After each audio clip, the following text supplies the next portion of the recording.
नमस्कार। जम्मू कश्मीर मिलाप न्यूज में आपका स्वागत है और मैं हूं आपके साथ रामपाल। आपको बताएं कि जो हमारा जम्मू शहर है वो मंदिरों का शहर है और धार्मिक आस्था और धार्मिक यहाँ पे किस कदर जो है लोगों के दिलों में है, आप देख सकते हैं। और यहाँ पर जो धार्मिक स्थल है उनकी विशेष महत्वता है। आज एक ऐसे ही धार्मिक स्थल पर हम पहुंचे हैं, पीर को, जो कि डीसी ऑफिस के जो बैक साइड है। आपको बताएं कि पीर को एक ऐसा धार्मिक ये स्थान है जो कि काफी पुराने समय से जो है वो लोगों की आस्था का प्रतीक बना हुआ है। और इस वक्त हमारे साथ महाराज करनाथ जी हमारे साथ हैं, उनसे बातचीत करेंगे और इस जगह के विषय के बारे में जो है वो जानकारी देंगे। महाराज जी, आपका बहुत बहुत स्वागत है। महाराज जी, जानना चाहेंगे क्या महत्वता है इस जगह की और किस युग से ये जगह जो है वो जुड़ी हुई है, हमारे जो दर्शक हैं उनको विस्तार से बताइए। सबसे पहले सभी को जय शंकर। ये जो जगह है ये त्रेता युग की है, श्री रामचंद्र जी के टाइम की।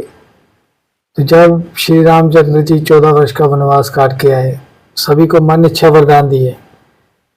तो जब जावन जी को पूछा गया तो जावन जी कहते मैं आपने मुझे सेनापति बना दिया तो मैं युद्ध नहीं कर सका, मैं युद्ध करना चाहता हूँ जी।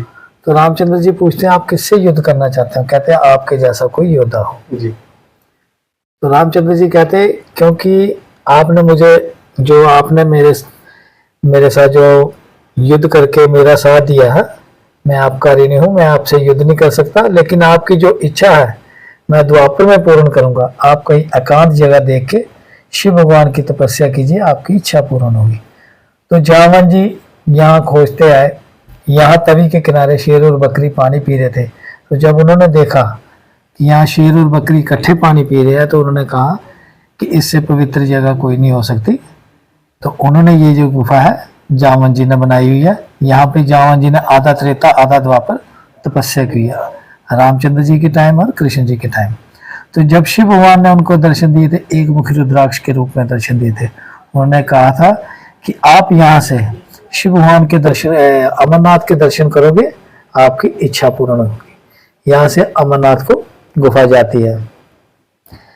तो इसकी कथा है, जब कृष्ण महाराज जी द्वारका के एक राजा थे, राजा क्षेत्राजीत, उन्होंने सूर्य भगवान की घोर तपस्या करके मणि हासिल की थी। मणि सुनाते हैं कि मणि एक दिन में 1.25 मन सोना उगलती थी। तो सभी कहते हैं ये मणि जो है कृष्ण भगवान को दे दीजिए। कृष्ण भगवान भी कहते हैं ये मणि मुझे दे दीजिए, मैं इस मणि से लोगों की सेवा करूंगा। तो राजा क्षेत्राजीत कहते हैं कि मैंने घोर तपस्या करके मणि हासिल की है, मैं ये मणि किसी को नहीं दूंगा। एक दिन राजा सोए हुए थे, उनका छोटा भाई प्रसेनजीत मणि चोरी करके जंगल में शिकार के लिए चला जाता है। तो जहाँ पे ये जंगल में शिकार के लिए जाता है, जहाँ पे ये मणि होती है वहां पे कभी अंधेरा नहीं होता, इतना प्रकाश होता है मणि का।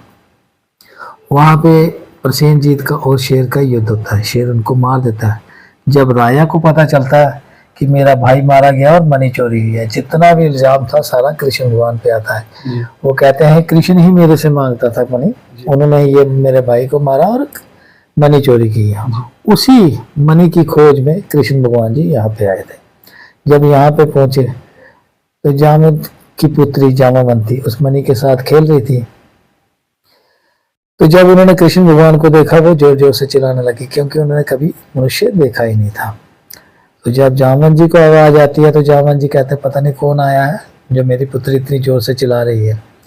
जब जामवंत जी आते हैं, कृष्ण भगवान को पूछते हैं कि आप किस लिए आए हो? वो कहते हैं मुझे मणि का कलंक लगा है, ये मणि मुझे दे दीजिए, ये मणि मैं द्वारका लेके जाऊंगा। तो जामवंत जी कहते हैं मैंने युद्ध करके जीती है, आप भी मेरे साथ युद्ध करो और मणि ले जाओ। क्योंकि शेर को मार के ही जामवंत जी ने मणि हासिल की थी। उस वक्त कृष्ण भगवान जी का और जामवंत जी का 27 दिन लगातार युद्ध चलता है, ना कोई जीता ना कोई हारा। तो जामवंत जी रुक जाते हैं, कहते हैं कि इतना लंबा युद्ध मेरे साथ अभी तक कोई नहीं लड़ सका।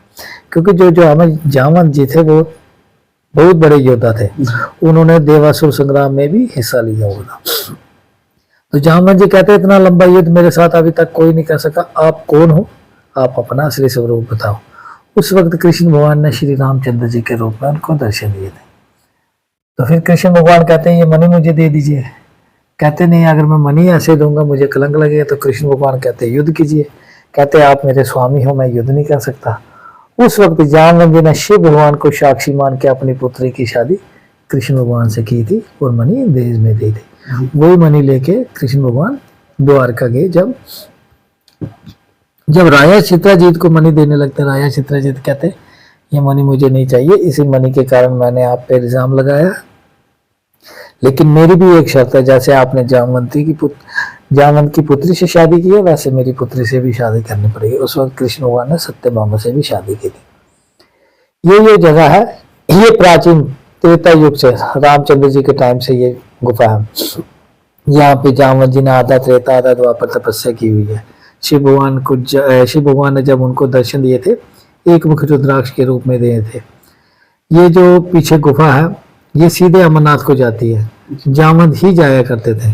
उनके सुनाते हैं कि उनके बाद 9 लोग गए जो वापस आ गए, फिर बाद में 6 लोग गए थे, ना वहां पहुंचे ना वापस आए। जब यहाँ के राजा को पता चला, राजा थे अजैब सिंह जी, जब उनको पता चला कि यहाँ पे लोग कोशिश कर रहे हैं आने जाने की, तो उन्होंने यहाँ पे पत्थर लगा के ये बंद कर दिया था।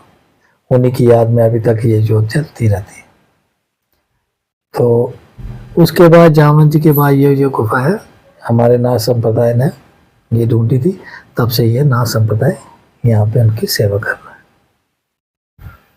तो बहुत ही जो है वो अच्छी जानकारी जो इस प्राचीन देव स्थल को लेकर महाराज करणनाथ जी ने जो दी है। और सबसे बड़ी जो बात की, ये जो धार्मिक स्थल है जो त्रेता और द्वापर युग से जुड़ा हुआ है, और किस तरीके से भगवान श्री कृष्ण और भगवान जयंत जरा इनका यहाँ पर जो है वो 27 दिन का युद्ध हुआ, और उसके बाद भगवान शंकर जो है वो भी यहाँ पर, उन्होंने भी जहाँ पर दर्शन दिए। एक बहुत ही महत्व धार्मिक रूप से देखा जाए इस जगह का है। और जितने भी हमारे दर्शक इस खबर को देख रहे हैं, चाहे वो हमारे जम्मू कश्मीर से है, जब वो बाहर से हैं, तो एक बार जम्मू जो भी आते हैं वो इस धार्मिक स्थल पर जरूर आए और यहाँ का जो आशीर्वाद यहाँ पर जरूर लें। बहुत बहुत धन्यवाद।